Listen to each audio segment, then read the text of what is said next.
कल लोकसभा के चुनाव संपन्न हुए हैं और लोकसभा के चुनाव में तीसरी बार भारतीय जनता पार्टी के नेतृत्व में एनडीए की सरकार को और मोदी जी को भारत की जनता ने आशीर्वाद दिए। भारत की जनता का मैं आभार व्यक्त करता हूं। विशेष रूप से नेहरू जी के बाद यानी 1962 के बाद मोदी जी ऐसे पहले प्रधानमंत्री होंगे जो तीसरी बार लगातार देश के प्रधानमंत्री बन रहे हैं। एक नया रिकॉर्ड मोदी जी इस चुनाव में कायम कर रहे हैं। इसलिए महाराष्ट्र की ओर से मोदी जी का भी हम लोग आभार व्यक्त करते हैं। और उसके साथ साथ देश में अरुणाचल प्रदेश और उड़ीसा ये दो जगह की विधानसभाओं में लोगों ने भारतीय जनता पार्टी को पूर्ण बहुमत दिया, हमको चुनकर दिया। और आंध्र प्रदेश में चंद्रबाबू नायडू के नेतृत्व में एनडीए को पूर्ण बहुमत दिया। इसके लिए भी वहां के जनता का मैं बहुत बहुत आभार व्यक्त करता हूं। मैं ऐसा मानता हूं कि देश में अच्छे रिजल्ट यहां पर आए, लेकिन महाराष्ट्र में निश्चित रूप से कुछ कमी रही है। जिस प्रकार से 2014 में और 2019 में हम महाराष्ट्र को मोदी जी के पीछे खड़ा कर पाए, उसमें एक बड़ी कमी इस चुनाव में आई है। और भारतीय जनता पार्टी को जिस प्रकार की अपेक्षा थी उस प्रकार की सीटें इस चुनाव में नहीं मिल पाई। हम लोगों का मानना ऐसा है कि इसके कई कारण हैं, लेकिन उन कारणों की ओर जाने से पहले मैं ये स्पष्ट कर देना चाहता हूं कि ये नैरेटिव बिल्कुल गलत है कि महाराष्ट्र में लोगों ने महाविकास आघाड़ी को चुना है और भारतीय जनता पार्टी और महायुति को रिजेक्ट किया है। अगर हम आंकड़े देखें तो हमारे ध्यान में आएगा कि कुल मिलाकर महाराष्ट्र में जो महाविकास आघाड़ी थी उनको 43.91 वोट मिले हैं और एनडीए को 43.60% 43.60%, यानी आधे प्रतिशत से भी हम पीछे, कम वोटों से हम लोग पीछे हैं। तो इसका मतलब यह है कि दोनों को लोगों ने समान वोट दिए हैं, कहीं पर भी हमको रिजेक्ट किया है, इस प्रकार की परिस्थिति नहीं है। अगर हम इसको वोटों में तब्दील करें तो महाविकास आघाड़ी को 2,50,00,000 वोट मिले हैं और हमें 2,48,00,000 वोट मिले हैं, यानी मात्र 2 लाख वोट हमको कम मिले हैं। लेकिन सीटों का अंतर इन 2 लाख वोटों का ऐसा है या इस आधे दशमलव का ऐसा है कि महाविकास आघाड़ी को 30 सीटें मिली है और हमें मात्र 17 सीटें मिली है। अगर हम मुंबई का विचार करें तो मुंबई में महाविकास आघाड़ी को 4 सीटें मिली और हमें 2 सीटें मिली, लेकिन मुंबई में महाविकास आघाड़ी को 24 लाख वोट है और हमको 26 लाख वोट है। महाविकास आघाड़ी से 2 लाख वोट ये मुंबई में भारतीय जनता पार्टी और एनडीए ने ज्यादा लिए हुए। दूसरा एक और चीज मैं कहना चाहता हूं कि 2019 में हमको 27.84 इतने वोट मिले थे। इस बार हमारे वोट बहुत थोड़े घटे हैं, बीजेपी की मैं बात कर रहा हूं।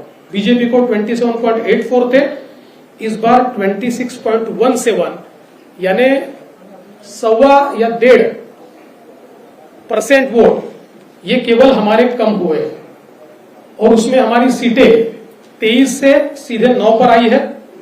और वहीं अगर हम कांग्रेस का विचार करें तो कांग्रेस को 2019 में 16.41 वोट थे और एक सीट मिली थी। 16.41 से इस बार उनका प्रतिशत हो गया 17, यानी आधा % बढ़ा और उनकी सीटें 13 हुई है। तो अगर हम लोग कुल मिलाकर ये सारी चीजें देखें तो मैं ऐसा कह सकता हूं कि भारतीय जनता पार्टी को और एनडीए को या महायुति को लोगों ने अच्छे वोट दिए हैं, लेकिन पॉलिटिकल अर्थमेटिक इस प्रकार का रहा कि हमारे खिलाफ के वोट ये बड़े पैमाने पर कंसोलिडेट हुए। और इसका परिणाम मैं अगर बीजेपी का विचार करूं तो हमारी 8 सीटें ऐसी है कि जो 4% से भी कम वोटों से हारी है। करीब 6 सीटें ऐसी है जिसमें 30,000 से कम मार्जिन से हम हारे हैं और 2,000 से 4,000 से 6,000 से हारने वाली भी सीटें हमारी है। तो मुझे ऐसा लगता है कि ये जो कंसोलिडेशन है इसको हम रोक नहीं पाए। कुल मिलाकर अगर हम इसका थोड़ा एनालिसिस भी करें तो महाराष्ट्र में महाविकास आघाड़ी की 3 पार्टियों के साथ साथ हमको एक नरेटिव के साथ भी लड़ना पड़ा और वो नरेटिव संविधान बदलने वाला नरेटिव था कि जिसने एक डैमेज हमको निश्चित रूप से किया है। इसको इफेक्टिव काउंटर हम कर रहे थे और हमको ऐसा लग रहा था कि हम इफेक्टिवली काउंटर कर रहे हैं, पर मुझे ऐसा लगता है कि हम इफेक्टिवली इसको काउंटर नहीं कर पाए, ये बात भी निश्चित है।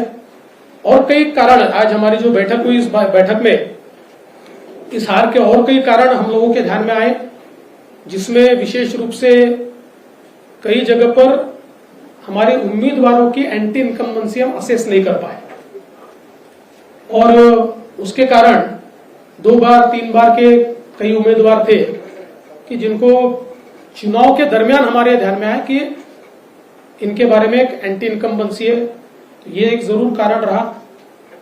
हमारा जो पैच का पट्टा है उसमें जो पैच के एक्सपोर्ट के बारे में डिसीजन थोड़ा लेट हुआ, डिसीजन तो हुआ लेकिन उससे पहले सरकार पैच खरीद रही थी, लेकिन नरेटिव एक बड़ा उसमें तैयार हुआ जो उन सीटों पर हमारे कुछ वोटों को कम किया उसने और उसका भी हम लोगों को प्रॉब्लम कुछ न कुछ पैमाने पर हुआ है। इसके साथ साथ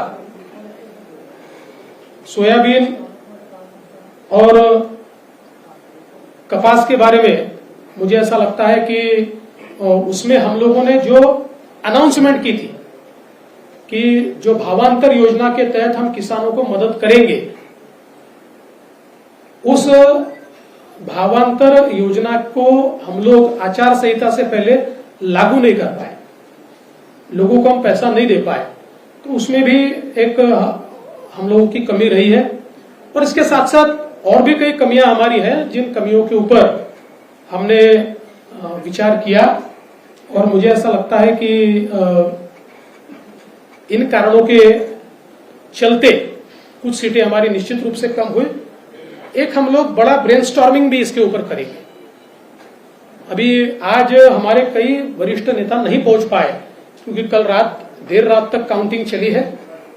तो हम लोग सब लोग मिलकर फिर एक बार एक ब्रेनस्टॉर्मिंग करके और विधानसभा के लिए हमारी स्ट्रेटेजी तय करेंगे। और मैं निश्चित रूप से जो आंकड़े मैंने आपके सामने रखे हैं, ये आंकड़े इस बात को प्रूव करते हैं कि जरूर महाविकास आघाड़ी को एक इमोशनल एडवांटेज इन आंकड़ों से मिला होगा, लेकिन जमीन पर आज हम मजबूत हैं और अपनी गलतियों को दूर करके वापिस लोगों के बीच जाकर हम लोग जो हमको अधिक का लोगों से आशीर्वाद चाहिए वो संपादित करने की कोशिश करेंगे। इस पूरे चुनाव में हमारे प्रदेश के अध्यक्ष बावनकुळे जी, हमारे मुंबई के अध्यक्ष आशीष शेलार जी, इन्होंने बहुत अच्छा काम किया है। मैं निश्चित रूप से उनकी प्रशंसा करता हूं। कार्यकर्ताओं ने भी जी जान से काम किया है। भारतीय जनता पार्टी के कार्यकर्ताओं ने केवल खुद की कॉन्स्टिट्यूएंसी में नहीं, शिवसेना की और एनसीपी की कॉन्स्टिट्यूएंसी में भी बहुत अच्छे से काम किया है। हाँ, ये जरूर है, और जो मैं स्पष्ट रूप से मान्य करता हूं कि हमारे जो मित्र हैं उनके साथ नीचे कुछ प्रश्न निर्माण हुए हैं जिसको हमें पाटना होगा, जो हमने चिन्हित किए हैं, और जल्दी ही हम लोग मुख्यमंत्री जी और उप मुख्यमंत्री जी के साथ बैठेंगे और बैठकर इसके ऊपर भी हम लोग निर्णय करेंगे। और साथ साथ महाराष्ट्र में चूंकि एक प्रकार से भारतीय जनता पार्टी की सारी जिम्मेदारी महाराष्ट्र में एक लीडर के रूप में मेरे ऊपर थी, तो ये जो हमारा महाराष्ट्र में डिबैकल हुआ है या जो हमें एक प्रकार से हार मिली है, हमारी सीटें कम हुई है, इसकी पूरी जिम्मेदारी ये मेरी है। मैं इस जिम्मेदारी को स्वीकारता हूं। कहां कमियां रही है उसको पूरा करने की कोशिश करूंगा। मैं भागने वाला आदमी तो हूं नहीं, और जोरों से मैदान में उतरूंगा और हमारी पूरी पार्टी को साथ में लेकर हम लोग वापस नई स्ट्रैटेजी तैयार करेंगे, और नई स्ट्रैटेजी तैयार करके हम लोग जनता के बीच जाएंगे। जनता का जो विश्वास है उस विश्वास को हम लोग संपादित करेंगे।